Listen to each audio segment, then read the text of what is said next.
হতভাগা মুসলমান, আজ যারা এত সুন্দর একটি মাহফিল পেয়ে, এত সুন্দর একটি জান্নাতের বাগান পেয়ে, যারা রাস্তাঘাটে, যারা দোকান খামারে আড্ডা দেয়, এদের মতন কপাল পরা মুসলমান দুনিয়াতে নাই। কথা বলেন ঠিক কিনা? কারণ আমি যখন আপনাদের বললাম যে এই জায়গাটা জান্নাতের বাগান, এতে প্রমাণিত সত্য যে জান্নাতের বাগানে যারা বসে তারা জান্নাতি। চিল্লায় বল ঠিক কিনা? তাহলে আজকে রাতের জন্য আল্লাহ আমাকে জান্নাতি বানাইছেন। চিল্লায় বলেন সুবহানাল্লাহ। মুসলমান বন্ধুগণ আমার, শুধু তাই নয়, আল্লাহ রাব্বুল আলামিন বলেন যারা এই জান্নাতের বাগানে বসে থাকে তাদের জন্য আমি আল্লাহ রাব্বুল আলামিন ঘোষণা দিয়ে বলিলাম, وَإِذَا تُلِيَتْ عَلَيْهِمْ آيَاتُهُ زَادَتْهُمْ إِيمَانًا وَعَلَى رَبِّهِمْ يَتَوَكَّلُونَ। আমার যখন কোনো মাহফিলে আমার কোরআনের তেলাওয়াত যখন করা হয়, আমার কোরআনের আলোচনা যখন করা হয়, যারা মনোযোগ দিয়ে শোনে, যারা অন্তর দিয়ে শোনে, তাদের অন্তরের মধ্যে ঈমান নামক একটা বস্তু আছে। ওই ঈমান নামক বস্তুটা যদি দুর্বল, নরম বড় হয়ে থাকে, আমি আল্লাহ রাব্বুল আলামিনের কোরআন শোনার সাথে সাথে তার ঈমানটাকে তাজা করে দেই। চিল্লা বলেন সুবহানাল্লাহ। মুসলমান বন্ধুগণ আমার, আল্লাহ রাব্বুল আলামিন কোট করিয়া বলেন, ওরে বান্দা, আমি তোকে এত নিয়ামত দিয়েছি, এত বরকত দিয়েছি রে বান্দা, তুই একবার ভেবে দেখলি না?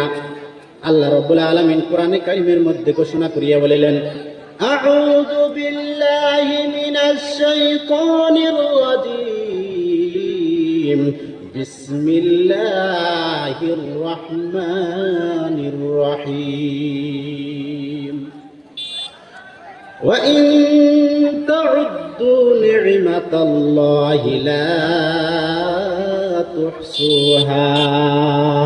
আল্লাহ রাব্বুল আলামিন বলে, বান্দারে, যদি আমি আল্লাহ পাকের নিয়ামত কোনো বান্দা যদি গণনা করতে চাও, বান্দা শোনো, আমার নিয়ামতের গণনা করতে পারবে না। সুবহানাল্লাহ। আল্লাহ রাব্বুল আলামিন বলে, বান্দা, পৃথিবীর মধ্যে অনেক মেধাবী স্টুডেন্ট আছে, অনেক মেধাবী আমার বান্দা আছে। সমস্ত মেধাবী বান্দা যদি একত্রিত হয়ে আমার নিয়ামতকে গণনা করতে চায়, আমার নিয়ামত গণনা করতে পারবে না, একেবারেই ফেল হয়ে যাবে। সুবহানাল্লাহ। এবার প্রশ্ন হলো, আমরা যদি আল্লাহর নিয়ামত গণনা করতে চাই, কলম আর খাতা প্রয়োজন। আল্লাহ রাব্বুল আলামিন বলে, বান্দারে, তোর খাতার প্রয়োজন। তুই পৃথিবী, এত বড় একটা পৃথিবী, তোকে আমি পৃথিবীর জমিন দিয়ে দিলাম। শুধু তাই নয় বান্দা, তোর কলম প্রয়োজন করব। পৃথিবীর মধ্যে যত গাছপালা তরুলতা আছে, সমস্ত গাছপালা তরুলতাকে আমি আল্লাহ রাব্বুল আলামিন তোকে কলম বানিয়ে দিলাম। কলমের জন্য কালি প্রয়োজন বান্দা, তার জন্য আমি পৃথিবীর মধ্যে যত নদী নালা আছে, সমস্ত নদী নালার পানিকে আমি আল্লাহ তো কালি বানিয়ে দিলাম। তবু আমার নিয়ামতের গণনা করতে পারবি না। শুধু তাই নয়, বর্তমান ডিজিটাল দুনিয়া, তাই আমি বলি আল্লাহ রাব্বুল আলামিনের এই চ্যালেঞ্জটাকে কেউ অ্যাকসেপ্ট করতে পারবে না। বর্তমান দুনিয়ার মধ্যে biggest, largest, most computer in the world, এই কম্পিউটার যেটা দুনিয়ার থেকে সব থেকে বড় একটা কম্পিউটার, এর মধ্যে যদি আমার নিয়ামতের, আল্লাহ পাক বলে, আমার নিয়ামতের ক্যালকুলেশন তুমি যদি করতে চাও, never ever can do it, কখনোই পারবে না। জোরে বলা যাবে না? সারা জীবন নামাজ কাজা হইল, রোজা কাজা হইল, আজকে নাই সুবহানাল্লাহ কাজা হবে নাকি বলেন? নাকি বলেন? সুবহানাল্লাহ কাজা করেন, ব্যক্তিজা করবেন নাকি?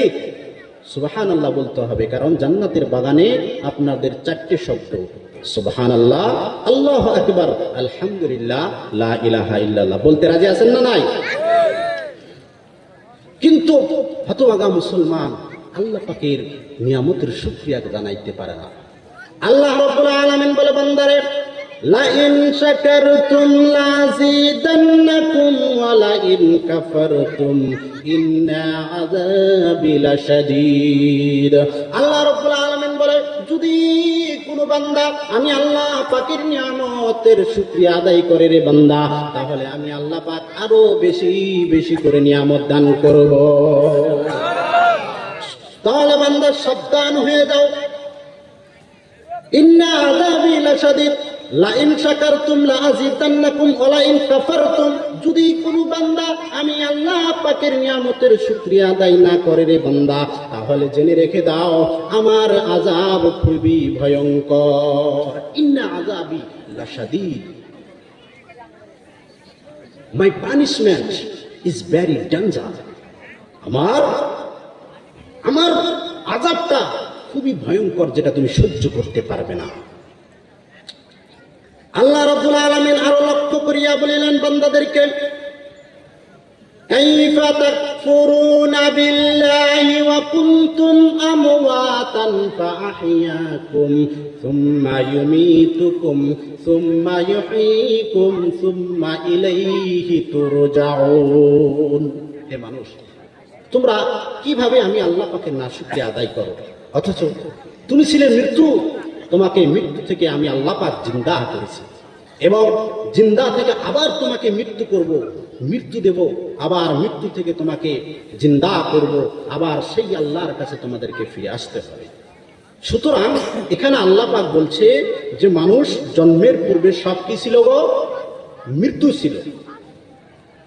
এই কথার অর্থ হইল মানুষের অস্তিত্বই ছিল না। বিজ্ঞান এটা বিশ্বাস করেছে যে মানুষ জন্মের পূর্বে সব মৃত্যু ছিল, অর্থাৎ তার অস্তিত্ব ছিল না। কিন্তু আমার আল্লাহ রাব্বুল আলামিন অন্য আয়াতের মধ্যে তুলে দিলেন, হাল আতা আলাল ইনসানি হিনুম মিনাদ দাহরি লাম ইয়াকুন শাইআম মাযকুরা।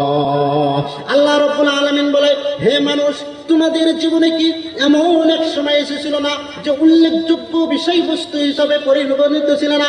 তোমাদের নাম ছিল না, পরিচয় ছিল না, দুনিয়ার কোনো মানুষ জানতো না, চিনতো না।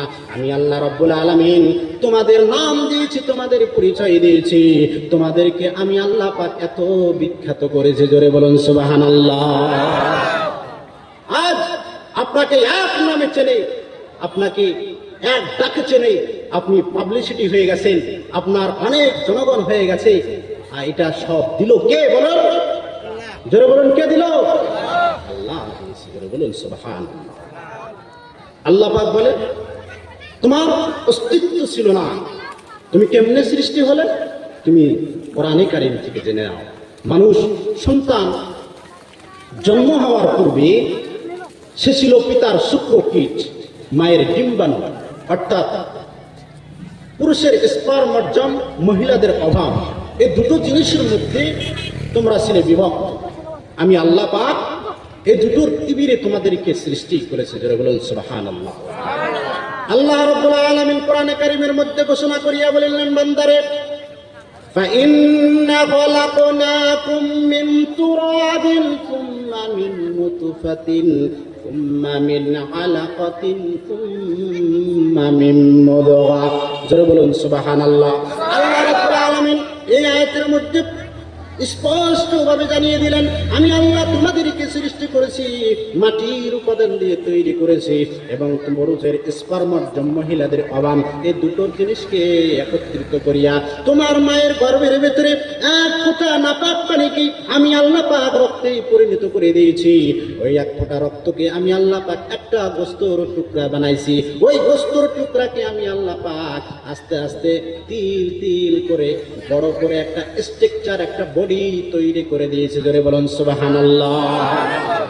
যাই হোক, আল্লাহ রাব্বুল আলামিন এই আয়াতের মধ্যে স্পষ্টভাবে জানিয়ে দিলেন, এটা যারা বায়োলজি পড়েছে, যে স্টুডেন্ট বায়োলজি পড়েছেন, তারা এটা সুন্দরভাবে বুঝতে পারবেন যে এই আয়াতের মধ্যে আল্লাহ রাব্বুল আলামিন কি বলেছেন। এখানে আল্লাহ রাব্বুল আলামিন স্টেপ বাই স্টেপ বুঝাচ্ছেন যে তোমরা জন্মের পূর্বে একটা নাপাক পানি ছিলে, যেটাকে আরবিতে বলা হয় নুতফা, যেটাকে ইংলিশে বলা হয় স্পার্ম, এই বস্তুটাকে, এই নাপাক পানিটাকে আমি আল্লাহ পাক মায়ের গর্ভের ভেতরে 40 দিন যাবত রেখেছি। এটাকে 40 দিন পর রক্তের পিণ্ডের আকারে তৈরি করেছি, যেটাকে ইংলিশে বলা হয় ব্লাড ক্লট, যেটা আরবিতে বলা হয় আলাকা। এই আলাকা, এই রক্তের পিণ্ডকে আমি আল্লাহ পাক আরো 40 দিন রাখার পর এটাকে আমি আল্লাহ পাক মুজগা বানাইছি, অর্থাৎ একটা বস্তুর টুকরা বানাইছি। যেটা বলুন সুবহানাল্লাহ, যেটাকে ডাক্তারের ভাষায় বলা হয় ফ্লেশ ক্লট। এই বস্তুটাকে আরো 40 দিন রাখার পর আমি আল্লাহ পাক একটা বডিতে তৈরি করে দিয়েছি। যেটা বলুন সুবহানাল্লাহ।